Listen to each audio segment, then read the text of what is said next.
Fluminense pode sacramentar hoje a sua classificação para a próxima fase da Copa Sul-Americana. O Once Caldas venceu a equipe da União Espanhola e já garantiu a sua classificação. Mas é claro que classificar na Sul-Americana era muito pouco. O objetivo do Fluminense em momento nenhum foi passar em segundo. Então ainda tem um outro jogo. Vem até aqui na altitude de La Paz, 3.600 metros acima do nível do mar, com o objetivo de ganhar a equipe do San José. Tem que ser esse o objetivo quando enfrenta uma equipe tão fraca do outro lado. Tudo que você precisa saber sobre esse Fluminense reserva que veio aqui para La Paz, mas que deve ter algumas surpresas nessa escalação titular, enfrentando o San José, tudo que você precisa saber sobre San José e Fluminense, quarta rodada da Sul-Americana, você encontra aqui nesse vídeo de pré-jogo. Roda a vinheta.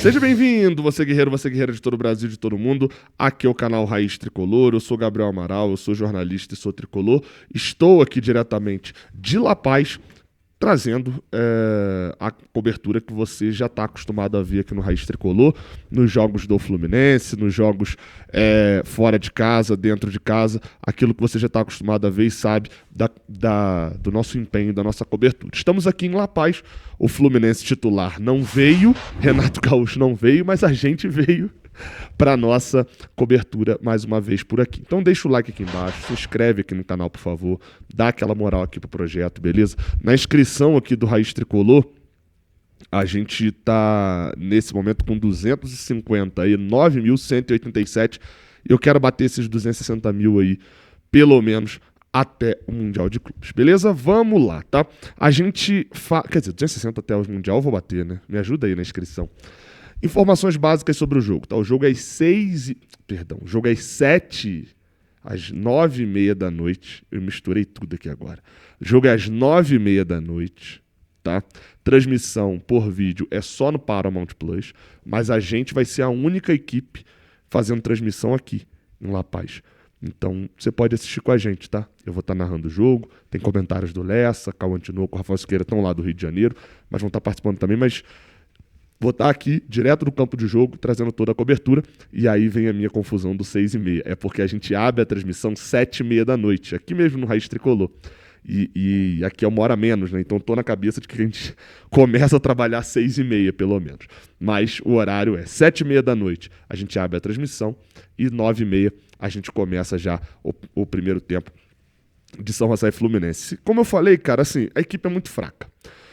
Falando só do cálculo matemático, a equipe do Once Caldas venceu União Espanhola por 1-0, chegou aos 9 pontos, abriu 7 de diferença do União Espanhola e com isso está classificado. O Fluminense ainda tem 7, União Espanhola 2, ou seja, é possível que a União Espanhola passe a gente, ainda se a gente perder as 3, eles ganharem as 2, eles ainda passariam a gente.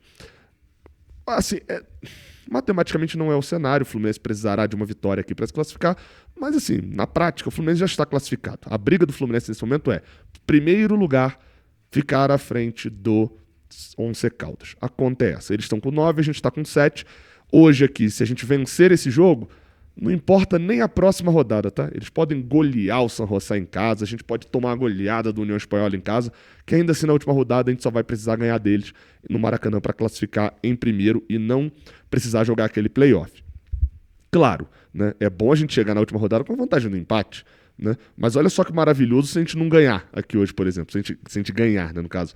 Seria maravilhoso a gente ganhar aqui contra o San José. Primeiro, extirpando questões de altitude de La Paz. O Fluminense sempre se dá muito mal, é um desespero por causa da altitude. Já ganhou em Manizales, óbvio, 2.100 metros acima do nível do mar, é muito menos. Aqui são 3.600, é muito mais forte.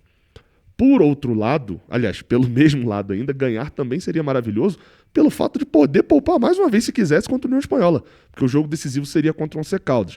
E eu sei que muita gente não gosta dessa parada do poupar e tal, e eu penso o seguinte, cara, se a gente pode passar, se a gente consegue passar no nosso objetivo com um time reserva, para que usar o titular?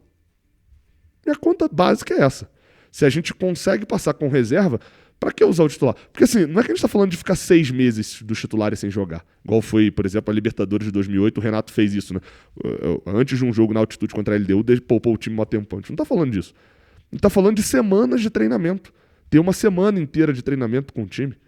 O Renato tá podendo ter isso nessas 2 viagens e, mais uma vez, se a gente pode fazer isso, e a gente pode, tá? Porque o San José é um nível muito baixo. O San José não seria a 4ª divisão do Campeonato Brasileiro, gente. Talvez 4ª. Porque classificaria por estadual. É um time que, assim, se caminha pelo semi-amadorismo.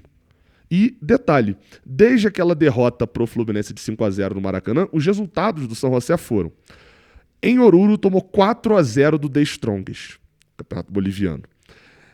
Jogando em El Alto, tomou 2-0 do Always Ready. Jogando aqui em La Paz, tomou 3-2 do Once Caldas. Jogando em Oruro, empatou com ABB, que é um time aqui da Bolívia. Empatou também, jogando em Oruro, contra o San Antonio Bulu Bulu. E na última rodada, em Santa Cruz de la Sierra, tomou 5-1 do Blooming. Esse é o time que a gente está enfrentando, gente. Um jogador reserva do Fluminense paga a folha mensal toda do São José, eu tenho certeza disso. E eles sabem que, obviamente, a altitude está a favor deles. Eles estão acostumados a jogar e viver em Oruro, que é até um pouco mais alto do que aqui em La Paz. Eles têm esse fator contra um monte de gente do Fluminense que possivelmente nunca jogou na altitude. Vou até ao longo dessa quinta-feira fazer esse levantamento para trazer aqui na nossa transmissão. Então, assim, eles sabem que a única arma deles é a altitude. Só que a União Espanhola veio aqui, estava ganhando de 1-0, tomou um gol no finalzinho. O Once Caldas veio aqui e ganhou por 3-2. Desculpa, o Fluminense tem total capacidade de vir aqui ganhar também. Eu diria até, de certa maneira, uma obrigação. Tá? O cenário é esse, não tem brincadeira não. Inclusive, até porque vieram alguns jogadores de reservas que estão precisando de moral, tá? E a gente fala disso agora aqui na parte do Bola e Campo. Vamos lá, tá? Esses são os prováveis times para o jogo desta quinta-feira, tá? Viajaram para cá jogadores que chamam muito a atenção: Renato Augusto, Isaac, voltando de lesão também, mas o provável time do Fluminense, que não terá o Kevin Vinícius, terá o Vitor Eudes, coloquei errado aqui. O provável time do Fluminense tem Vitor Eudes no gol, Guga na lateral direita, Manuel e Thiago Santos na zaga, repetindo a zaga do jogo contra a União Espanhola. O Thiago Santos tem que ficar muito atento, cara, porque dificilmente o Thiago Santos vai sair louvado, um zagueiro vai sair louvado de um jogo desse. A maior chance dele sair criticado, e aí seria o segundo jogo seguido. Enfim, né? Seria quase que cavar a própria cova no Fluminense. Isso de um jogador que já renovou até o final do ano que vem, né? Na lateral esquerda, René. Fuentes está de volta. René vem para altitude. E acho que com isso o Renato Gaúcho coloca ali meio que, né, uma pulguinha atrás da orelha do René de... vai ter que se empenhar um pouquinho mais para tomar essa posição. No meio de campo, aí a pulga está atrás da orelha dos dois, né? Facundo Bernal e Hércules. Hércules viajando com o time reserva, uma contratação, não é nem uma contratação, mas um jogador que eu diria que era quase indiscutível no time titular há 1 mês e meio, 2 meses atrás, agora viaja com o time reserva. E Facundo Bernal ao lado dele também. Provavelmente terá Lescano, então meio de campo brasileiro, Uruguai e Paraguai. Lescano jogando, e precisa jogar bola, tá? Porque a atuação que ele teve quando foi titular lá contra o União Espanhola foi patética. Patética. Precisa jogar bola, outra chance que vai ter. E no ataque, aí uma grande novidade do Renato Gaúcho / Alexandre Mendes, que é o auxiliar que vai estar comandando aqui, o Renato não veio. Paulo Baia na ponta esquerda, Lavega na ponta direita, ele que estava acostumado a jogar pela esquerda, e Kevin Serna de centroavante. O Fluminense não trouxe o Everaldo, o Germancano está machucado, e o único centroavante que terá no banco é o Kelvin, que é da base, mas não é daqueles cotados como super jogadores, ótimas, né? Não é daqueles que é tratado dessa maneira ainda não. Kevin Serna de centroavante é uma experiência que o Mano Menezes chegou a fazer, o Renato já falou algumas vezes disso também, então, enfim, quero ver, possivelmente ele está querendo ter velocidade pelo meio, né? Velocidade por dentro, que é algo que talvez aqui, sim, em algum outro momento, o San José vai ter mais a bola, a gente vai precisar fazer escapadas de contra-ataque com 2 ou 3 jogadores só, não dá para todo mundo sair em contra-ataque o tempo todo correndo, cansa muito, né? Inclusive vale a atenção, né? Os primeiros 15 minutos pode acontecer dos dois, tanto de um time querer gastar mais gás, né? O time da nível do mar querer gastar mais gás e ir para cima, pressionar um time que é mais fraco do outro lado, mas depois isso cobra um preço, porque ali a partir dos 25, 30 do primeiro tempo tem uma baixa física muito grande no time que é do nível do mar, que é o Fluminense. Ou então não, nos primeiros 15 minutos o Fluminense dá a bola para o San José, eles pressionam, chutam muito de fora da área, porque é importante lembrar, né? Muita gente leva a altitude só pelo fato do cansaço, né? O ar é rarefeito, você puxa e parece que não foi suficiente ali. Aquele ar você tem que puxar de novo, e aí seu coração tem que bombear mais sangue, e aí, enfim, o teu corpo começa a ficar com um cansaço muito maior. Mas não é só esse efeito não, tá? O fato da menor pressão atmosférica aqui faz com que a bola corra mais rápido. Inclusive, foi uma coisa que eu me assustei quando estive aqui em 2023 e estava narrando o jogo do Fluminense The Strongest.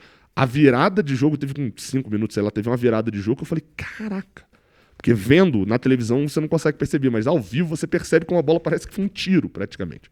Então, normalmente, quando o Fluminense, né, o time do nível do mar, dá a bola para o adversário tenta muitos chutes de fora da área, cruzamentos também, porque o tempo de bola engana, nos primeiros 15, 20 minutos, e aí, se não tomar gol, o time do nível do mar consegue controlar um pouco mais o gás e ficar com a bola, porque normalmente tem mais qualidade. Então vamos ver qual vai ser a estratégia utilizada pelo Fluminense e pelo San José também.